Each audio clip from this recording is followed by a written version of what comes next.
क्या आप जानते हैं कि आपके बोले गए शब्दों का असर आपके जीवन और आपके आसपास के लोगों पर कितना गहरा हो सकता है? सही समय पर कहे गए शब्द किसी को प्रोत्साहित कर सकते हैं, जबकि गलत शब्द रिश्तों को खत्म कर सकते हैं। इस भाग में हम शब्दों की शक्ति की गहराई को समझेंगे और जानेंगे कि शब्दों का चयन क्यों महत्वपूर्ण है। शब्द केवल ध्वनि नहीं है, वे आपके विचारों, भावनाओं और व्यक्तित्व का प्रतिबिंब है। जैसे तलवार घाव कर सकती है, वैसे ही शब्द किसी के दिल को चोट पहुंचा सकते हैं या मरहम का काम कर सकते हैं। महात्मा गांधी ने अपने शब्दों के माध्यम से दुनिया को अहिंसा का संदेश दिया। उनका संवाद न केवल प्रेरणादायक था बल्कि एक आंदोलन का आधार भी बना।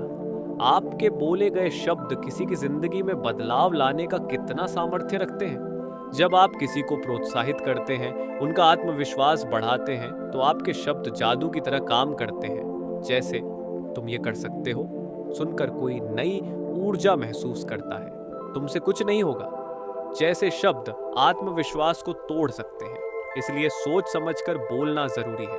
एक शिक्षक की तारीफ ने एक कमजोर छात्र को टॉप करने की प्रेरणा दी। क्या आपके शब्द प्रेरणा देंगे, समाधान देंगे या केवल आलोचना करेंगे?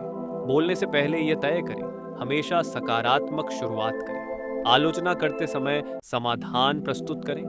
एक कर्मचारी जो काम में गलती करता था, जब उसके बॉस ने सही मार्गदर्शन दिया तो वह कंपनी का सबसे अच्छा परफॉर्मर बन गया। हम दिन भर में सबसे ज्यादा खुद से बात करते हैं। अपने भीतर सकारात्मक संवाद को बढ़ावा दें। मैं कर सकता हूँ, मैं काबिल हूँ।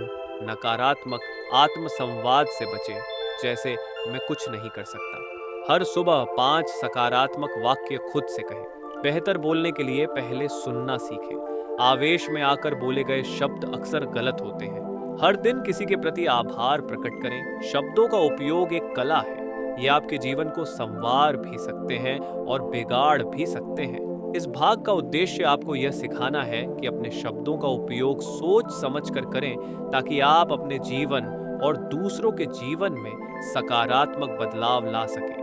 क्या आपने कभी सोचा है कि कुछ लोग अपनी बात इतनी आसानी से और प्रभावी ढंग से कैसे रखते हैं, जबकि दूसरों की बातों का असर नहीं होता? इसका रहस्य छिपा है प्रभावी संवाद की कला में। यह भाग आपको समझाएगा कि कैसे संवाद एक विज्ञान है, जिसे सीखकर आप दूसरों पर गहरा प्रभाव डाल सकते हैं। संवाद केवल शब्दों का आदान प्रदान नहीं है, यह आपके विचारों और भावनाओं को दूसरों तक पहुंचाने का जरिया है। बेहतर रिश्ते, करियर में सफलता, आत्मविश्वास में वृद्धि। स्टीव जॉब्स ने अपने प्रभावी संवाद कौशल के जरिए एक ब्रांड को एक आंदोलन में बदल दिया। अपनी बात को सरल और स्पष्ट रखें। उलझे हुए शब्द और अस्पष्टता से बचें। जैसे मुझे आपकी मदद चाहिए की जगह मुझे आपकी इस काम में मदद चाहिए कहें। वही बातें कहें जो परिस्थिति से संबंधित हो। अनावश्यक बातों से संवाद की गुणवत्ता खराब हो सकती है। अपनी बात को संक्षेप और प्रभावी तरीके से कहें। लंबे भाषण की बजाय छोटे और सटीक वाक्य ज्यादा प्रभावशाली होते हैं। संवाद केवल बोलने का नाम नहीं है, बल्कि अच्छे से सुनने का भी उतना ही महत्व है। ध्यान देना, पूरी एकाग्रता के साथ सामने वाले की बात सुने। प्रतिक्रिया देना, समझने के बाद ही प्रतिक्रिया दें। पुष्टि करना, सुनिश्चित करें कि आपने सही सुना और समझा है।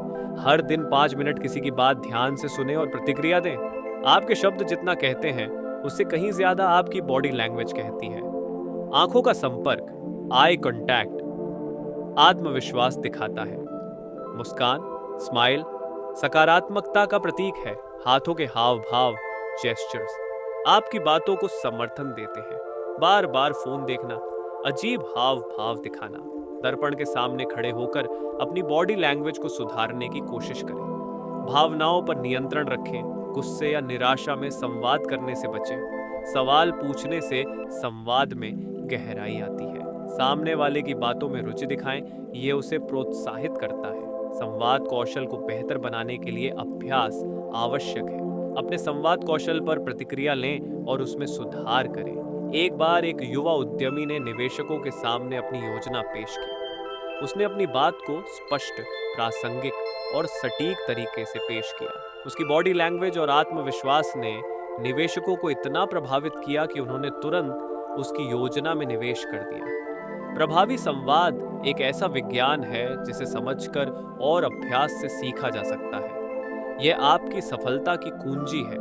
जब आप सही तरीके से संवाद करना सीख जाते हैं तो आप किसी भी स्थिति को अपने पक्ष में कर सकते हैं। क्या आपने कभी सोचा है कि कुछ लोगों के बोलने का ढंग इतना प्रभावशाली क्यों होता है कि वे सीधे आपके दिल तक पहुंच जाते हैं? ये उनकी प्रेरणादायक बोलने की कला है। ये भाग आपको सिखाएगा कि कैसे अपनी बातों से दूसरों को प्रेरित करें, उनके जीवन में बदलाव लाएं और खुद एक प्रभावशाली वक्ता बने। प्रेरणादायक बोलना केवल तथ्य प्रस्तुत करना नहीं है, बल्कि यह ऐसा संवाद है जो दूसरों को सोचने, समझने और बदलाव करने के लिए प्रोत्साहित करे। मार्टिन लूथर किंग जूनियर का मैंने एक सपना भाषण आज भी लाखों लोगों को प्रेरित करता है। उनके शब्द आशा जगाते हैं। वे विचारों को सरल और शक्तिशाली तरीके से प्रस्तुत करते हैं। वे अपने श्रोताओं को एक दिशा दिखाते हैं। अपनी बातों से श्रोताओं की भावनाओं को छुएं, उदाहरणों और कहानियों के माध्यम से उन्हें अपनी बात से जोड़ें, दूसरों की भावनाओं को समझने और उनका सम्मान करने का प्रयास करें। अपने शब्दों और विचारों में ईमानदारी रखें। नकली या बनावटी बातें लोगों को प्रेरित नहीं करती। एक साधारण किसान ने अपनी ईमानदारी और मेहनत से पूरे गांव को प्रेरित किया। अपनी बात का उद्देश्य पहले से तय करें। सोचें कि आप क्या बदलाव लाना चाहते हैं। भाषण शुरू करने से पहले खुद से पूछें, मैं यह क्यों कह रहा हूं? कोई प्रेरणादायक कहानी, उद्धरण या प्रश्न से शुरुआत करें। जैसे, क्या आपने कभी सोचा है कि सिर्फ एक विचार आपकी पूरी जिंदगी बदल सकता है? कहानियां लोगों को याद रहती हैं। अपनी बात को एक कहानी के माध्यम से प्रस्तुत करें। अपने भाषण का मुख्य संदेश बार बार दोहराएं। श्रोताओं को एक स्पष्ट संदेश देकर जाएं। अपने भाषण के अंत में श्रोताओं को कोई कदम उठाने के लिए प्रेरित करें। जैसे, आज ही अपने सपने को सच करने की दिशा में पहला कदम उठाएं। आत्मविश्वास से भरा हुआ स्वर और बॉडी लैंग्वेज अपनाएं। अपनी आवाज में उतार चढ़ाव रखें ताकि श्रोताओं की रुचि बनी रहे। सवाल पूछने से श्रोताओं का ध्यान बना रहता है। उन्हें ऐसा महसूस कराएं कि उनकी राय और भावना आपके लिए महत्वपूर्ण है। नियमित रूप से बोलने का अभ्यास करें। एक शिक्षक ने कक्षा के सबसे कमजोर छात्र को मंच पर आने और अपनी कहानी सुनाने का मौका दिया। छात्र ने डरते डरते अपनी भावनाओं को व्यक्त किया। उसकी ईमानदारी और साहस ने पूरी कक्षा को प्रेरित कर दिया। वह शिक्षक इस छात्र की प्रेरणा बन गए और वह छात्र बाद में एक प्रसिद्ध लेखक बना। प्रेरणादायक बोलने की कला केवल एक कौशल नहीं बल्कि एक उपहार है। इसे सीखकर आप न केवल दूसरों को प्रभावित कर सकते हैं बल्कि उनके जीवन में सकारात्मक बदलाव ला सकते हैं। यह कला आपको एक नेता, मार्गदर्शक और प्रेरणा का स्रोत बना सकती है। नकारात्मकता जीवन का हिस्सा है, लेकिन यह आपके संवाद और व्यक्तित्व को कमजोर कर सकती है। इस भाग में हम सीखेंगे कि नकारात्मकता से कैसे बचा जाए और आत्मविश्वास से भरी संवाद शैली कैसे विकसित की जाए। आत्मविश्वास ही वह आधार है जो आपको न केवल बोलने में साहस देता है बल्कि आपके शब्दों को प्रभावशाली भी बनाता है। आत्मसंदेह, मैं यह नहीं कर सकता जैसी सोच संवाद और व्यक्तित्व को कमजोर करती है। आलोचना का डर, लोग क्या कहेंगे, ये सोचकर कई बार हम अपनी बात कहने से बचते हैं। असफलता का भय, असफल होने के डर से बोलने का आत्मविश्वास खोना। सकारात्मक आत्मसंवाद करें, मैं ये कर सकता हूं जैसे वाक्य खुद से कहें। आलोचना को अवसर मानें, इसे अपने सुधार के लिए उपयोग करें। परिणाम की चिंता छोड़ें, प्रक्रिया पर ध्यान दें, परिणाम अपने आप बेहतर होगा। एक बार एक युवा लड़की ने मंच पर बोलने से इनकार कर दिया क्योंकि उसे डर था कि लोग उसका मजाक उड़ाएंगे। लेकिन जब उसने पहली बार अपने डर का सामना किया तो उसने सबको प्रभावित किया और खुद पर गर्व महसूस किया। आत्मविश्वास का महत्व, आत्मविश्वास से आपकी संवाद शैली और व्यक्तित्व का प्रभाव कई गुना बढ़ जाता है। यह आपकी बात को सशक्त और प्रभावी बनाता है। जिस विषय पर बोलना है उसकी गहरी तैयारी करें। तैयारी आत्मविश्वास को बढ़ाती है। प्रेरणादायक भाषणों को सुनें और उनसे सीखें। डर को छिपाने की बजाय उसे पहचानें और उस पर काम करें। जब कोई आपकी तारीफ करे उसे स्वीकार करें और उसका महत्व समझें। जितना ज्यादा आप अभ्यास करेंगे उतना ही आपका आत्मविश्वास बढ़ेगा। महान क्रिकेटर MS धोनी ने कहा था कि आत्मविश्वास उनके अभ्यास और अनुभव से आता है। नकारात्मक विचार आते ही उन्हें सकारात्मक दिशा में मोड़ें। जैसे यह कठिन है को यह चुनौतीपूर्ण है, लेकिन मैं इसे कर सकता हूँ में बदलें। उन लोगों के साथ समय बिताएं जो आपको प्रोत्साहित करते हैं।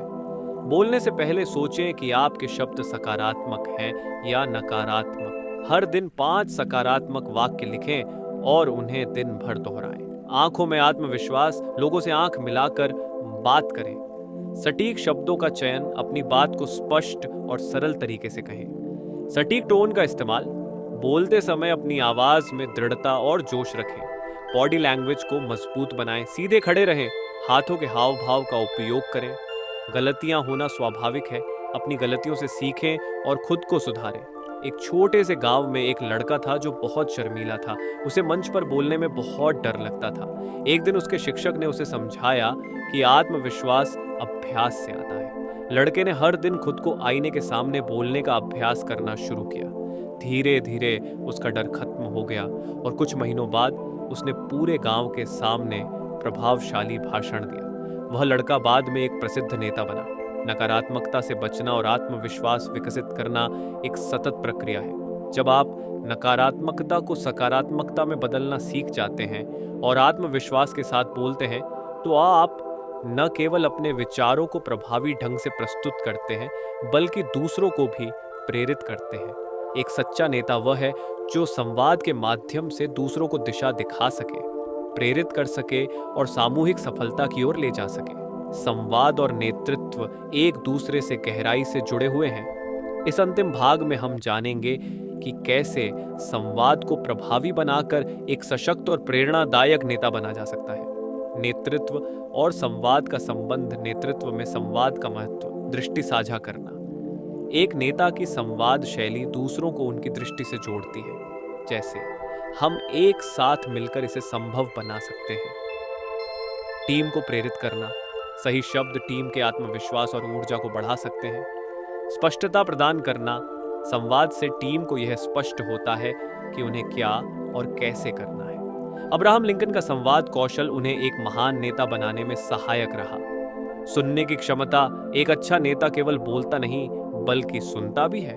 श्रोताओं की समस्याओं और विचारों को समझना आवश्यक है।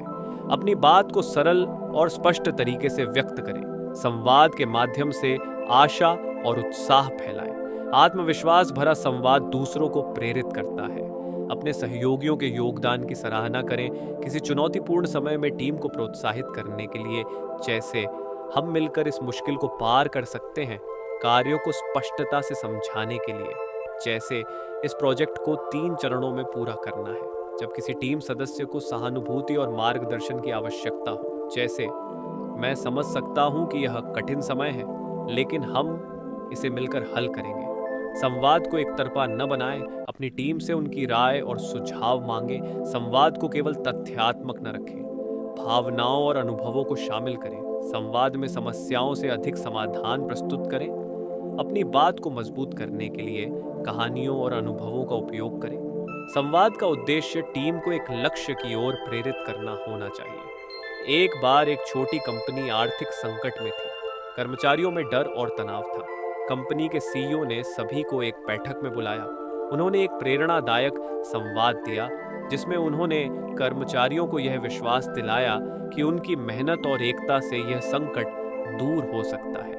उन्होंने अपनी योजना स्पष्टता से समझाई और हर कर्मचारी को योगदान का महत्व बताया। उनकी बातों ने कर्मचारियों में नया जोश भर दिया। कुछ महीनों के भीतर कंपनी संकट से बाहर आ गई। ये सब संवाद की शक्ति और नेतृत्व की कला का परिणाम था। अपनी टीम के सामने एक स्पष्ट और प्रेरणादायक लक्ष्य रखें। अपने संवाद के माध्यम से विश्वास पैदा करें। संवाद में हम का उपयोग करें, मैं का नहीं। संवाद के माध्यम से आप एक ऐसा माहौल बना सकते हैं जहां लोग आपके साथ जुड़ाव महसूस करें और आपकी दृष्टि को अपना माने। नेतृत्व संवाद की कला है। यह आपकी टीम को प्रेरित करने, विश्वास दिलाने और सामूहिक लक्ष्य की दिशा में ले जाने का माध्यम है। जब आप अपने शब्दों को दिशा और भावना से जोड़ते हैं, तो आप केवल एक वक्ता नहीं, बल्कि एक सच्चे नेता बन जाते हैं।